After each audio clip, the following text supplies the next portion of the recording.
Bonjour, c'est Didier Lacomblé.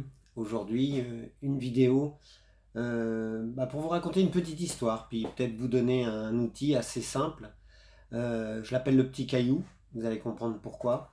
Pour les situations qu'on rumine.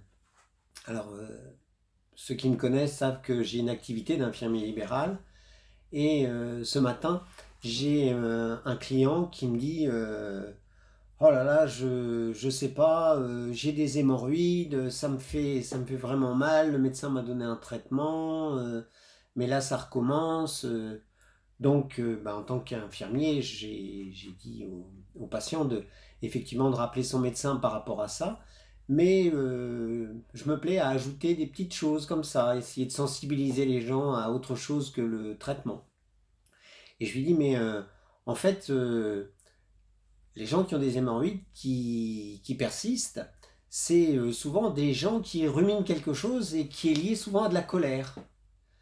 Et pourtant, ce monsieur, c'est un monsieur de 80 ans, il me fait, mais vous avez tout à fait raison, c'est justement ça. Et il commence à me raconter une histoire de la voisine qui, pendant leurs vacances, est allée tailler les lauriers vraiment à la sauvage et qui n'a pas digéré le truc et qui se demande vraiment qu'est-ce que c'est que cette voisine et qu'il est allé à la mairie, enfin voilà, il a remué ciel et terre et il n'y a rien qui a changé véritablement. Et je lui explique que bah ouais, effectivement, ça peut être une bonne cause d'hémorroïdes, de colère qu'il garde et qu'il serait bon que bah, il se débarrasse de ça parce que en tout cas sa voisine, elle ne pense pas à lui à 7 heures du matin et que bah voilà, c'était lui qui pouvait être responsable du fait d'entretenir sa colère qui avait déjà plus de 3 mois, mais qui pouvait s'en débarrasser s'il le souhaitait. Et naturellement, bah, c'est souvent ce que les gens vous disent: ah oui, mais c'est pas facile. Donc dans ces cas-là, j'aime bien les jeux de mots et je lui ai répondu: c'est pas facile, certes, mais c'est un pas sage. Effectivement, il serait temps que vous vous débarrassiez de ça plutôt que d'essayer de vous débarrasser de la voisine parce qu'elle est plus jeune que vous, elle risque pas de déménager tout de suite. Et je lui parle de mon petit caillou. Et je lui dis, ce qui serait bon, c'est que vous fassiez un acte concret, quelque chose qui existe par rapport à votre histoire. Et vous allez aller ramasser un petit caillou. Et le petit caillou, vous allez vous le mettre dans la chaussure. Et ce caillou, il représentera en fait votre colère, la situation que vous avez par rapport à votre voisine. Et comme ça, vous allez vous rendre compte que mine de rien, ça vous mine de l'intérieur. Vous y pensez même pas, mais ça vous ronge.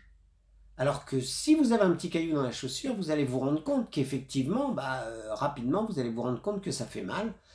Et je vous invite à le garder le temps qui est nécessaire par rapport à ce que vous vivez. Il y a des gens qui vont le garder 5 minutes et qui vont le balancer, d'autres un petit peu plus. Bon, moi, je vous invite à le garder au moins une demi-heure et de vraiment faire le rapport à cette douleur dans votre pied correspond à la douleur inconsciente liée à la colère par rapport à la situation que vous avez en ce moment avec votre voisine. Il était stupéfait, il me dit mais ouais, ça me parle bien. Et je dis oui, et surtout quand vous allez vous en débarrasser de ce petit caillou, vous n'allez pas aller le jeter nulle part, vous allez le jeter dans une bouche d'égout pour dire ça y est, je m'en débarrasse. Et vous verrez, vous serez surpris de l'efficacité parce que ce petit caillou, c'est un acte concret qui existe véritablement et qui est associé à une pensée plus ou moins consciente qui vous taraude. Et votre cerveau, il va faire le lien entre pensée et la bouche d'égout. Pensée et la bouche d'égout. Et à un moment donné, il va se dire, bon, ça sert à rien que je pense à ça, puisque de toute façon, tout va dans la bouche d'égout. Et ça marche. Et ça marche. Je peux vous dire que même moi, dans ma tournée, quand il y a des fois, je me retrouve dans des situations à devoir être pris par le temps, courir, et que malheureusement, des gens vont vous faire des réflexions par rapport à un retard qui parfois n'excède pas un quart d'heure, mais pour eux, c'est capital parce que y a le feuilleton, parce que eux aussi, ils ont des impératifs de travail. C'est pas systématiquement parce qu'il y a le feuilleton ou il y a les courses à faire, mais quelque part, ils vous font une remontrance et pas toujours agréablement. Et j'ai tendance à ruminer ça. Et éventuellement, on va même aller en parler autour de soi, aux autres clients, en disant, bah, vous savez, vraiment les gens sont pas gentils et tout. Et en fait, ce qui se passe, c'est qu'on est en train d'entretenir notre frustration, notre colère. Et dans ces cas-là, ben, je vais vite prendre un petit caillou pour le mettre dans ma chaussure. Et ce qui est surprenant, c'est que les gens ils vous disent, ah, vous êtes blessé, vous avez un problème. Je dis, oh bah non, je sais pas. Parce que on n'est pas fier de notre coup. Les gens, il y a un impact sur leur vie puisque ils nous demandent, ah bon, vous boitez, et c'est tout simplement pour dire que même notre colère, notre ressentiment que l'on entretient plus ou moins consciemment, a un impact sur les gens qui nous entourent. Donc le coup du petit caillou, d'accord, c'est vraiment quelque chose d'efficace, et c'est efficace à 100% quand les gens, ils le font.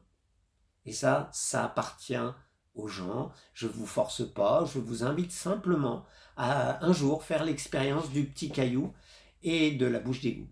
Voilà, bah écoutez, je vous souhaite de vivre une très belle journée et je vous dis à bientôt.